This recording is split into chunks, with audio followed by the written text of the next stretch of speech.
he didn't have an elite season like he has had in the past. And I guess we only find out if he becomes elite or he continues to be good. That couldn't be further from the truth. We love him. I think he's a great player. He's a very important part of our team. Look, I'm not going to sugarcoat this. The Philadelphia Phillies are staring down the barrel of something they haven't had to face in years. The very real possibility that their championship window isn't just closing, it might be slamming shut. For 4 straight years, this team has had everything: the talent, the payroll, the expectations. And for 4 years, they found new and increasingly painful ways to break the hearts of everyone in Philly. But this offseason might be the one where it finally falls apart for good. Let me paint the picture for you. The Phillies just lost to the Dodgers in the NLDS, their 4th consecutive playoff collapse, but this isn't just about one more October disappointment. This is about a franchise that's been on a steady decline since 2022, when they lost the World Series to Houston after leading the series 2-1. Then in 2023, they had the Diamondbacks down 3-2 in the NLCS, only to blow games 6 and 7 at home. Last year, the Mets steamrolled them in the NLDS despite the Phillies winning 95 games and finishing 6 games ahead of New York in the regular season. And then we obviously know what happened in 2025. But before we get into the video today, guys, thank you again for all the support on the channel. We are on the road to 50,000 subscribers. We're giving away a jersey to a lucky subscriber who has those notifications turned on and is subscribed.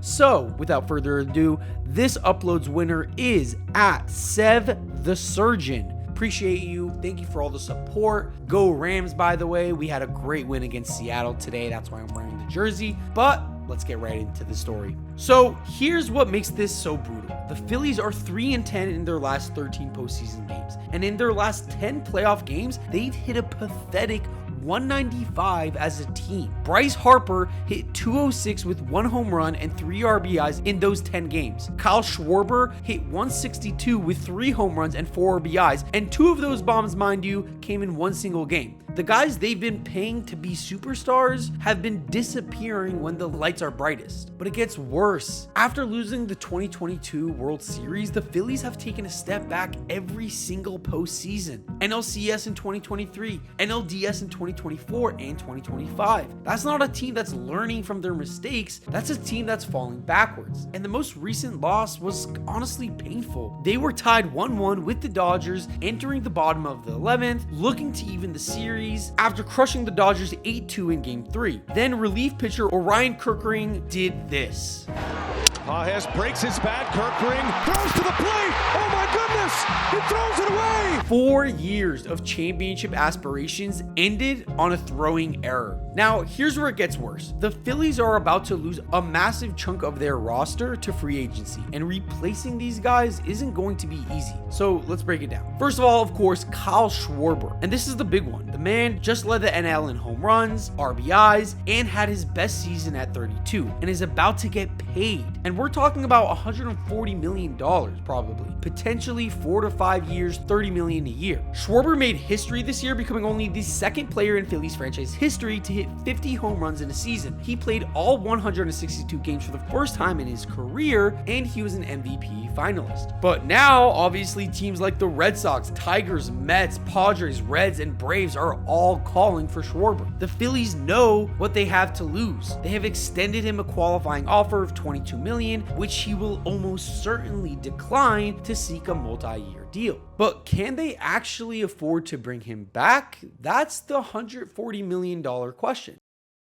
Now, there's also JT Realmuto, who is a free agent, and this one's a bit complicated because he's going into his age 35 season. He just posted a career low 91 OPS plus with a 700 OPS in what was the final year of his 5-year, $115 million deal. His offensive production fell off of a cliff. But here's the thing, Realmuto caught nearly 40 more innings than any other catcher in the majors this year, and he's caught 432 more innings than any other catcher over the past 5 years. The man is durable, and the Phillies pitchers consistently praise his preparation and game calling abilities. So yeah, he can't hit like he used to, but finding a catcher who can do what Realmuto does behind the plate, that's not easy. The catcher market is incredibly thin, and the competition for quality catchers is fierce. So it's going to be an interesting one to watch. Then you have Ranger Suarez. He's probably gone in my opinion. He's a Scott Boras client entering the market at age 30 as one of the best starting pitchers available. He had 12 wins with 151 strikeouts in 157 innings this year. And with Zach Wheeler coming off thoracic outlet decompression surgery at age 35 and his availability for 2026 uncertain, losing Suarez would gut the rotation depth. And lastly, Harrison Bader had a career year, hitting 277 with 17 home runs and a 117 OPS plus, and then he of course declined his $10 million mutual option to seek a mutual year deal. The Phillies got him at the trade deadline, and he was honestly one of the few bright spots down the stretch, bringing energy and elite defense to center field. And that's not even counting the smaller pieces like Max Kepler, David Robertson, Jordan Romano, Walker Buehler, Tim Meza, and Lou Trevino, who are all free agents. Okay, so here's the thing that should terrify all Philly fans. Dave Dombrowski himself admitted it's probably impractical for them to bring back all 4 of their key free agents. Okay, so you're probably thinking, well, wait,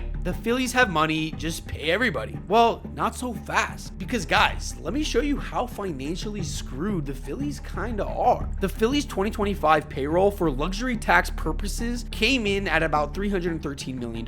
That's the 4th highest in all of baseball. But here's where it gets nasty. They've exceeded the luxury tax 4 consecutive years, which means they're paying a 50% penalty as a 3rd time plus offender. Let me explain what that actually means. The first year you go over the luxury tax, you're charged 20% on all overages. That increases to 30% with 2 consecutive years and 50% with 3 or more. And it gets even worse. If a team spends between $280 to $300 million, they pay an additional 42.5% surcharge. And if they spend more than $300 million, that surcharge jumps all the way to 60%. So what does that really mean? It means that every player that they add now essentially will cost them double. You want to sign Kyle Schwarber to a $30 million deal? Okay, well, that's actually going to cost you closer to like $45 million when you factor in luxury tax penalties. And it's not like they have a bunch of money coming off the books to make room. The combined luxury tax figure for Bryce Harper, Zach Wheeler, Aaron Nola, Trey Turner, JT Realmuto, Nick Castellanos, Kyle Schwarber, and Tyon Walker in 2025 was just under $203 million. That's 8 guys eating up 2/3 of their entire payroll. Wheeler's annual average salary just jumped from $23.5 million to $42 as his extension kicked in. Christopher Sanchez went from $750K to about $5.5 million. Alec Boehm's salary doubled through arbitration, so the money is going out faster than it is coming in for the Phillies. Now, they do have $60+ million coming off the books with Realmuto and Schwarber, Kepler, and Romano hitting free agency. But if they want to bring back Schwarber and Realmuto, then they're going to be right back where they started, except now they're a year older and they still haven't won anything. One analysis estimates the Phillies have roughly $60 to $70 million to spend if they want to stay near their current payroll level. If Schwarber gets his 5-year, $120, $150 million deal, that's like $25 to $30 million a year right there. Now, let's say you want to bring back JT Realmuto for even 2 years. Well, there goes another $20 to $25 million annually. Suddenly, that $60 to $70 million you had to spend doesn't look like much, especially when you still need to address the outfield, rotation depth, and bullpen issues. And here's the kicker that nobody's talking about. The Phillies already have an aging, expensive core with Harper, Turner, Nola, and Wheeler all locked into long-term deals. So adding another high-cost, aging DH in Schwarber could be, as Drew Smith put it, the financial version of painting yourself into a corner. Now, this team isn't just expensive, but it's also old. The average weighted age of the 2025 Phillies position players was 30.3. That's the 2nd oldest in the entire National League. This is a team built to win now, except they keep not winning when it matters. You know, this honestly kind of reminds me of the 2011 Phillies team. Yeah, that 2011 Phillies team. The 2011 Phillies won 102 games with Roy Halladay, then lost in the NLDS to the Cardinals. They had the best rotation in baseball. They had veteran stars locked into big contracts, and they thought they'd be contenders for years. What happened next? Well, in 2012, they finished 81-81. In 2013, they finished 73-89. By 2015, they were an MLB worst 63-99. It took them over a decade to recover from that collapse. So the parallels to that team and this team are a bit eerie. They're a bit similar. The average age of the 2011 Phillies position players was also around 30-31. And just like the current team, the 2011 Phillies had locked themselves into hefty long-term contracts for older players. Roy Halladay, their ace, who finished second in Cy Young voting in 2011, suffered a shoulder injury the next season and won just 15 more games in the majors. Now, in 2025, Wheeler had posted a 5.0 WAR before this season ended when a blood clot was discovered near his right shoulder. And he'll have to overcome a major injury at age 35, which is, again, the same age that Roy Halladay was in 2012. And just when you thought it couldn't get any worse, then there's the Bryce Harper drama.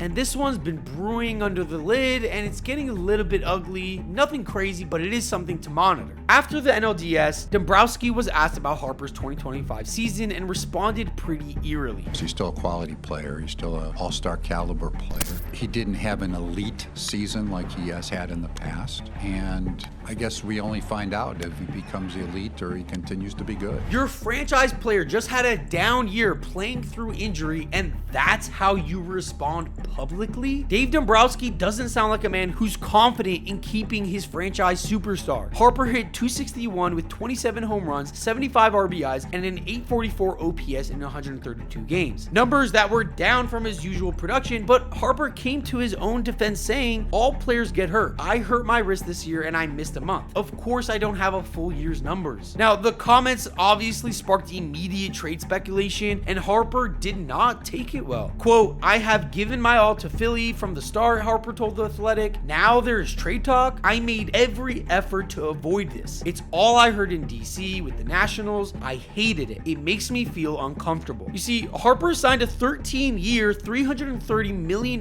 deal with the Phillies prior to 2019, and his agent Scott Boras advised him to include an opt-out clause. But Harper actually refused because he even went on record saying, quote, "I wanted these fans to know Philly is my home. So from the start, I made the commitment to stay here for the rest of my career. No opt-out, even though I was advised otherwise." And so then how does the team repay that loyalty? By publicly questioning whether he'll ever be elite again and starting trade speculation. It's interesting. Dombrowski tried to walk it back, appearing on Foul Territory to deny the trade rumors, saying this This thing's got a life of its own. That couldn't be further from the truth. We love him. I think he's a great player. He's a very important part of our team. But the damage had already been done. Harper said he hasn't heard from Dombrowski or owner John Middleton since the end of the season. So think about it. Your franchise player is publicly saying he's hurt and uncomfortable, and nobody from the organization has even called him. Instead, the general manager gets on a podcast to try and save face. Now, to be clear, Harper does have a full no trade clause, and there are still 6 years and $144 million left on his contract. The Phillies can't just trade him even if they wanted to. Harper would have to agree to the trade as well. But the fact that this is even a conversation, that tells you how dysfunctional this has become. Look, here's the bottom line. The Philadelphia Phillies are at a crossroads, and every path forward looks ugly. They can pay up and run it back with an older and more expensive version of a team that's failed 4 years running. They can let key players walk and try to retool on the fly with a core that's already aging out, or they can blow it up and start over. So I don't know, the window might be closing, or maybe the window is already closed. And the worst part is that the Phillies don't seem to have a plan for what comes next. The clock is ticking. Kyle Schwarber is likely leaving. JT Realmuto is 35 and declining. Ranger Suarez is probably gone. Bryce Harper is hurt by the organization. Zach Wheeler's health is a question mark. The core is aging. The payroll is maxed out. The farm system is thin, and they still can't hit in October. It's not not looking good for the Phillies, guys. But let me know in the comments below, what do the Phillies have to do to finally get over the hump and get a chip? They're so close every year. Let me know in the comments. Or do they blow it up, and is this team destined to fail? That's all for today. I'll see you on the next one.